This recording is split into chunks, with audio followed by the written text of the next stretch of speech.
La lecture de presse du jour sur Alliance 92. Puis c'est l'heure de la lecture de presse sur Alliance 92 et nous sommes vendredi et nous allons commencer justement avec Reflet qui est inséré dans les journaux Courrier de Madagascar et le journal Les Nouvelles. Le titre en soi de Reflet, institution, vacances de la présidence, zizanie en nos lieux. C'est le titre ici, donc mis à la une par Reflet, mais de son édito, attentisme suspicieux. C'est également ici le titre et on dit donc qu'entre ces centaines de Daral pour un seul raid contre un village, eh bien, une épidémie naissante touchant le cheptel bovin de la partie sud des Eaux-de-Terre, c'est quelques 500 milliards de criquets, un chiffre à faire hérisser tous les poils s'agissant de la population locuste qu'elle abrite, ou encore un tout autre sujet, sa horde de candidats retenus pour sa prochaine élection présidentielle. Madagascar confirme vraiment son statut d'île-à-part, nous dit ici l'éditorialiste de Reflet, celle de toutes les démesures en l'occurrence. Eh bien, autant l'avenir du financement de la lutte anti-acridéenne est tributaire de la tenue des élections au pays, autant celui des élections dépend tout à coup de cet essaim de candidats, dont 3 particulièrement, à qui la Troïka de la SADC puis l'Union européenne ont demandé de se retirer. Il était déjà bien prévisible, nous dit ici l'éditorialiste, que la quantité soit au rendez-vous, ce que confirme cette pléthore de prétendants quand même, dès lors que la feuille de route consacre la notion d'élection libre, mais il apparaît que leur qualité préoccupe au plus haut point en ce moment, avec le fameux objectif de faire en sorte que les conditions de leur tenue et leurs résultats soient acceptés par tous. Il est actuellement certaines initiatives qui, sans préjuge aucun, compromettent ce dessein, notamment avec les désaccords entourant la vacance de la présidence de la transition. Toujours de cet édito de Reflet, eh bien les choses en sont là, pour l'instant.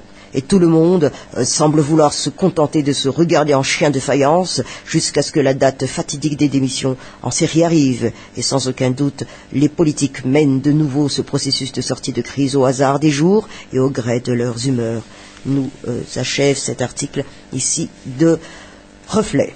Le journal Les Nouvelles met à sa une Adonjanenarve, alto manipulation politique. En effet, le candidat du Malagas Miaramienga, Adonjanenarve, monte au créneau et se face à la dégradation de la situation politique actuelle et à 2 mois de la présidentielle. Et puis hier, donc, face à la presse, eh bien, il a remis une couche, comme on le dit, à l'encontre de certains actes tendant à saper la tenue de scrutin apaisé dans le pays. Mais toujours de ce journal, eh bien, oui, vie de la nation, eh bien, Richard Rangemanzat n'est plus. C'est un des articles que je vais vous partager ici à travers le journal Les Nouvelles.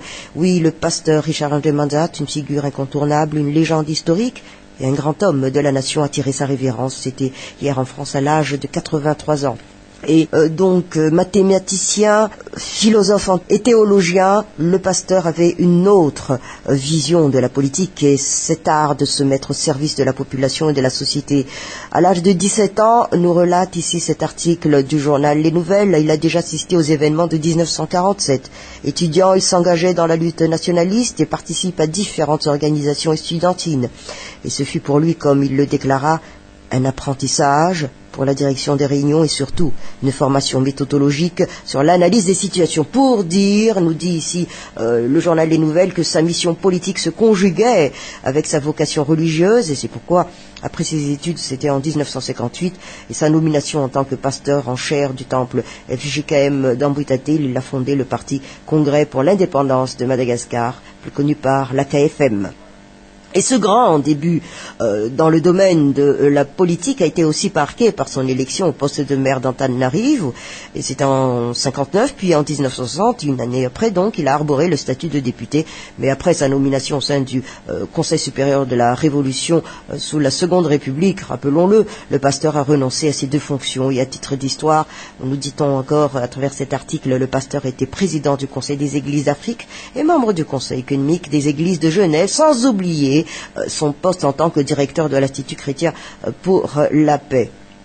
En tout cas, c'est un long parcours que le pasteur Richard Rangemanzat a effectué. Et d'ailleurs, devenu simple citoyen, le pasteur a quand même suivi de près la situation politique du pays. En 2009, il a déclaré sur la chaîne nationale que, et je cite, heureusement qu'un accord a été trouvé et signé à Addis Abeba, car c'est réellement l'avenir du pays tout entier qui est en jeu. Fin de citation. Puisqu'on parle de la situation du pays, justement, ici, eh bien, au journal La Vérité de nous donner 2 titres, réunion de consultation des 4 chefs d'institutions, consensus sur 3 projets de loi et charte des candidats, le FFM à pied d'œuvre. Voilà, ici donc les 2 titres mis à la une par le journal La Vérité. Mais voyons son éditorial qui nous dit place nette à la feuille de route. Pourquoi? Eh bien, à la suite de vives tensions lors du dernier conseil de gouvernement au palais d'État de Mazorive, eh bien, le projet d'ordonnance qui régira la gestion de la transition à partir de la démission du président de la transition jusqu'à l'investiture du nouveau président de la République, a fait place à un projet de loi. Ainsi, l'exécutif renvoie donc la balle dans le camp du législatif pour finalement adopter un texte se rapportant à la gestion de la transition sans président. Et puis la réunion de consultation d'hier entre le principal concerné donc et les personnalités formant le triumvirat, à savoir ici donc le Premier ministre d'Union nationale, les 2 présidents de chambre du Parlement, a bouclé la boucle, ayant basé sur le paragraphe 14 de la feuille de route, eh bien au terme desquels le président de la transition, le Premier ministre de consensus et les membres du gouvernement sont tenus de démissionner de leurs fonctions 60 jours avant la date du scrutin, s'ils décident alors de se porter candidat aux élections législatives et présidentielles. Toutefois, afin de pallier à toute éventualité de vide juridique, une loi sera adoptée par le Parlement de la transition pour définir les conditions de mise en œuvre afférentes. Et puis voilà, ces 4 participants, nous dit ici l'éditorialiste du journal La Vérité, 4 participants à la réunion de consultation ont trouvé donc la solution proche de l'idéal qui ne sort pas du cadre de la mise en œuvre de la feuille de route. À noter, nous fait signe ici le journal La Vérité, qu'une partie des entités politiques ont fait appel pour que, ensemble, les acteurs politiques, signataires ou non, déchirent la feuille de route et tentent vainement d'avancer d'autres propositions, dont la plus récente a trait à la mise en place de la nouvelle transition. Mais cette question de gestion de la transition, après la démission du candidat Andrade, a fait place nette au document signé au Pandore et a effacé d'un revers de main donc les doutes autour de sa mise en œuvre. Et plus d'un ont su montrer les bons arguments pour défendre la feuille de route, tous en avançant. Si la sortie de crise tarde à venir, ce n'est pas parce que ce document signé au Pandore au mois de septembre 2010 ne constitue pas le sésame efficace, mais c'est plutôt la question de représentativité des principales forces politiques qui en est la cause. Comme quoi, donc, la feuille de route, elle tient toujours sa route au niveau des arguments. L'Express de Madagascar, l'Union africaine renie Raduel, Laura Valman, et ici c'est le titre donné à la une, et après donc la troïka de la SADC, c'est au tour du CPS, Conseil de paix et de sécurité de l'Union africaine, de décrier les candidatures de Raduel, Laura Valman et Didier Raterk à l'élection présidentielle. Concernant Raduel, la CPS rappelle la doctrine de l'Union africaine qui interdit un putschiste entre guillemets de participer aux élections pour le rétablir l'ordre constitutionnel. Et parlant de CPS, justement, en page 3, l'Express de Madagascar nous donne plus de détails sur ce sujet. Et l'étau se resserre, nous dit ici le journal. Le CPS requiert le retrait donc de ces 3 candidatures décriées par Andrade ainsi que Didier Raterk et Laura Valman, une décision qui découle ainsi de la réunion qu'elle a tenue, c'était hier, à Addis Abeba, capitale de l'Éthiopie. Et selon les termes de ce communiqué, le CPS, et là je cite, fait sienne la décision du sommet de la SADC et réunion de la Troïka du 10 mai en Afrique du Sud et de trouver les voies et moyens de persuader les personnalités politiques ci-dessus à renoncer à leur candidature respective à l'élection présidentielle. Fin de citation. Une initiative qui devrait, selon le CPS, permettre ainsi la poursuite du processus de sortie de crise dans un environnement apaisé. Toujours de cet article, ici de l'Express de Madagascar, la pression de la communauté internationale se fait de plus en plus forte autour de ces 3 entités et de leurs partisans. Après la troïka de la communauté des États d'Afrique australe, la SADC donc, eh bien, l'Union européenne, le 15 mai, c'est au tour maintenant de l'organe exécutif de l'Union africaine de faire opposition aux 3 candidatures à la présidentielle qui feront polémique. Et si la Troïka, nous dit ici l'Express de Madagascar, n'a fait qu'exhorter les 3 candidats à réfléchir sur le retrait de leur candidature et que l'Union européenne n'a fait qu'entériner la décision du sommet d'Afrique du Sud, le communiqué du CPS est plus incisif. La résolution de la réunion d'hier à Addis Abeba tire notamment à boulet rouge contre le président de la transition. Mais L'exclusion va-t-elle amener l'apaisement? C'était ici une interrogation posée par le chef de la transition. C'était donc lors de son passage à l'hôtel de ville, c'était le 13 mai. Et suite à la décision du CPS, la pression de la communauté internationale risque cependant d'être de plus en plus forte. Celle-ci pourrait faire front pour pousser les 3 candidats dénoncés à se retirer de la course à la magistrature suprême. L'Union européenne, attentive aux conclusions de la réunion prochaine du CPS de l'Union africaine, a ainsi déclaré Catherine Ashton, haute représentante de l'Union européenne pour les affaires étrangères et la politique de sécurité le 15 mai. Et puis, dans un communiqué publié le 6 mai dernier, la CES a reconnu à demi-mot que sa décision d'accepter la candidature d'Andradouil, Didier Ratter et Laura Wallmann a été motivée par une certaine considération de la situation politique. Un argument nous fait savoir ici cet article de l'Express de Madagascar qui pourrait de nouveau être soulevé dans le cas d'un retrait de la candidature de ces 3 personnalités. Une situation qui ne devra pourtant pas redorer la crédibilité de la CES déjà mise à mal, et ce depuis la sortie de la liste en date du 4 mai. Madagascar Matin a une éventuelle réduction du nombre des candidats en tente sur la possibilité de désistement honorable, car la réunion consultation à Yavlou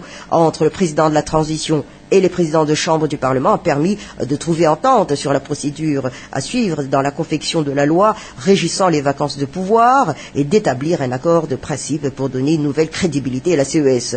De même, les 3 présidents se sont entendus sur la possibilité aux candidats engagés de se désister sans dommage, voire de le faire avec honneur. Rien ne désigne les candidats concernés par ce projet, même si le candidat Adnan Arvel a dévancé ce projet en lançant un appel au retrait des candidats inopportunes. Mais, point de mire, nous dit ici en titre, on y va tout doucement.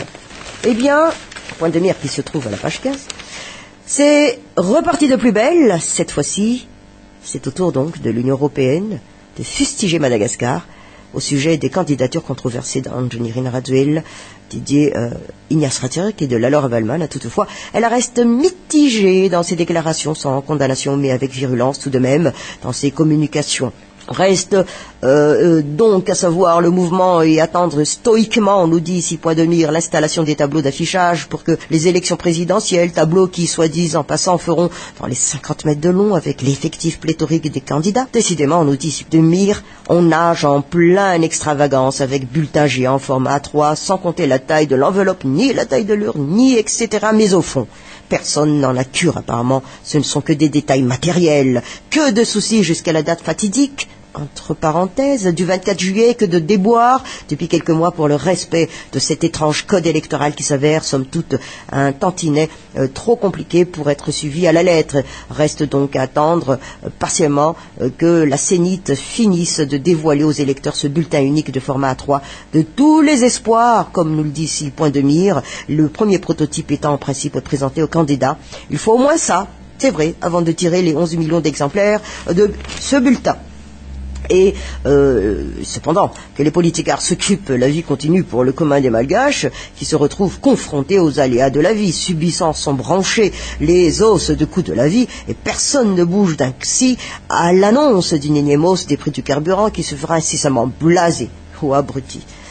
Allez savoir. La population accusant le coup en silence. Incroyable pourtant quand on sait, nous dit ici point de mire, que le coût du carburant à la pompe n'est pas loin de ce qui se pratique en Europe. Autant éviter d'émettre un quelconque avis quant à la différence de niveau de vie entre la Grande Île et l'Europe. Et dans sa conclusion ici à point de mire de nous dire, il n'est même plus la peine de rappeler que les criquets envahissent la Grande Île. On sait qu'ils l'ont envahi Antirabé, bientôt ce sera le tour d'Antananarive et de ses environs. Là, on se rendra bien à l'évidence qu'un grand fléau est en train de frapper la Grande Île. Courrier de Madagascar, de titre mis à sa une, Bileta Tukana, Itouv ni Irtiken candidat. Candidature à la présidentielle, Adnan Arvel fustige les parjures. Arrêtez de berner le peuple, a déclaré Adnan Arvel. Et justement, un peu plus de détails sur ce sujet. Eh bien, Depuis 4 ans, le pays, comme nous le savons, est plongé dans une crise sans précédent, et si le bout du tunnel semblait à un moment assez proche, actuellement la situation ne fait que s'embourber à cause des agissements de certains politiciens malveillants. Eh bien, c'est la raison pour laquelle nous partage ici Courrier de Madagascar, le candidat à la présidentielle et non moins donc vice-premier ministre en charge du développement et de l'aménagement du territoire, a tenu à son bureau à lancer un appel solennel à l'endroit de tous les responsables dans le pays, notamment étatique, parce que la vie de la nation et l'avenir du peuple ne doivent plus être en otage pour une frange de politiciens. Et toujours de cet article de Courrier de Madagascar, on nous dit que le désordre est revenu dans l'application du processus de sortie de crise et à cause d'une prise de décision qui est le fruit d'une immaturité et d'un manque de sérieux, selon Adrian Harville. Et de ce fait, le pays s'expose à de graves risques, notamment la division de la nation. Le fond de tout ce problème reste le manque de sérieux dans la pratique politique. Et d'ailleurs, il a fait savoir, et je cite, « Un homme ou une femme d'État se doit avant tout de respecter une parole donnée, un engagement pris. » Vers mi-janvier, un engagement solennel a été effectué devant la communauté internationale et la nation malgache tout entière, lesquelles concernent la non-candidature aux élections. Pourtant, la réalité est en tout autre actuellement, puisqu'il y a eu un non-respect de cette parole donnée. Une décision immature et ahurissante. Il ne faut cependant pas oublier que le patriotisme ne consiste pas à se servir soi-même, mais plutôt à servir les autres pour l'intérêt supérieur de la nation. Fin de citation, c'est ce qu'a dit ici, qui est plutôt le mot exact déploré ici, Adrian Harville, qui a formellement sommé tous les politiciens qui ne cherchent qu'à tromper le peuple. Il est urgent de tenir les élections suivant l'actuel calendrier électoral, selon ses dires. La Gazette de la Grande Île, pour continuer, l'Union africaine prévoit un grave danger pour Madagascar. C'est le titre ici, mis à la une par la Gazette de la Grande Île. L'éditorial ici, en titre du brouillard à l'obscurité, un titre qui en dit long. La situation politique offre aux citoyens sa dose hebdomadaire d'espoir, de découragement et de colère. Il est humain de ressentir de l'espoir quand on constate que le processus électoral avance, du découragement lorsqu'on comprend à quel point le pouvoir et l'argent rendent fou, et de la colère quand on voit le mépris de nombreux politiciens pour l'intérêt général. Passer ainsi chaque semaine du brouillard à l'obscurité, inversement épuisant et irritant. Chaque politicien prend un malin plaisir à avancer une opinion juste pour bousculer une idée de son adversaire. Le peuple, nous dit ici l'éditorialiste, observe avec effarement la ferveur des pseudo-constitutionnalistes qui pinaillent sur des points juridiques surréalistes pour les néophytes. Puisque la liberté d'expression est une réalité depuis ce régime transitoire, nous enchaîne encore cet éditorial de la Gazette de la Grande Île, les politiciens en abusent en lançant toutes sortes de théories aux propositions. Tout cela donne une impression d'une cacophonie constante, écho d'une révolution permanente. Et à propos de révolution, tiens, le citoyen en a assez qu'on le fasse tourner en rond ou qu'on lui impose un mouvement de yo-yo. Si cela continue, il va finir par se montrer violent, extrêmement violent, appuie ici l'éditorialiste de la Gazette de la Grande Île. La violence qui pointe à l'horizon sera multiforme. Certains de nos concitoyens risquent l'utiliser des moyens radicaux en cognant sur tous les symboles de l'État, du pouvoir et de l'argent, sachant que l'anarchie est la formulation politique du désespoir, disait aussi Léo Ferré. Il s'agit de créer le désordre qui apparaîtra alors comme un meilleur moyen de rétablir l'ordre. D'autres concitoyens se montreront indifférents, se détacher des débats politiques. Il y a encore une forme d'autodéfense, de désobéissance civile et donc de violence. Ceux qui ne sont pas convaincus par cet argument, nous dit encore ici l'éditorialiste de la Gazette de la Grande Île, n'ont qu'à observer la panique des candidats lorsque le taux d'abstention à une élection est élevé. D'autres compatriotes, par contre, préféreront la moquerie à travers les caricatures, les médias ou les blagues. Il n'y a rien de tel que des portraits mouillés d'acide et de vérité frappés au coin du bon sens pour rappeler aux politiciens la futilité de leurs intrigues qui fatiguent et qui contrastent avec l'urgence des fléaux sociaux et du marasme économique. Nous termine ici l'éditorialiste de la Gazette de la Grande Île. Et enfin, en dernier lieu, Midi Madagascar, élection présidentielle, on nous titre ici 10 candidats dans le collimateur de la communauté internationale. Mais, mis à part les criques également, voyons plutôt du côté de la qualité de l'éducation. Alors sachez, ici on le dit en titre, Madagascar, 151e rang sur 186 pays. La qualité de l'éducation est un défi à relever pour Madagascar, où à peine la moitié des enseignants du primaire sont titulaires d'un CAP ou d'un CAE.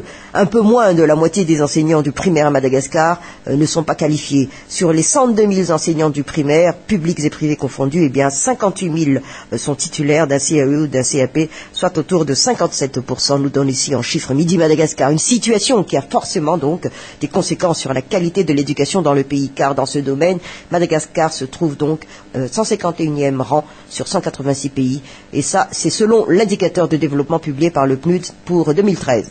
La question a été relevée, c'était hier, nous dit ici Midi Madagascar, et ce dans le cadre du lancement de la campagne mondiale pour l'éducation CME. La qualité de l'éducation de l'enseignement est justement au cœur de cette campagne, justifiant le thème choisi pour cette année. Chaque enfant a besoin d'un enseignant, des enseignants qualifiés pour tous. Et cette campagne mondiale organisée par la société civile et à laquelle Madagascar participe depuis 2003 est avant tout une interpellation des décideurs et rappelle à ces derniers, justement, les promesses qu'ils ont tenues, ainsi que les actions qu'ils doivent encore entreprendre pour atteindre les objectifs de l'éducation pour tous d'ici 2015.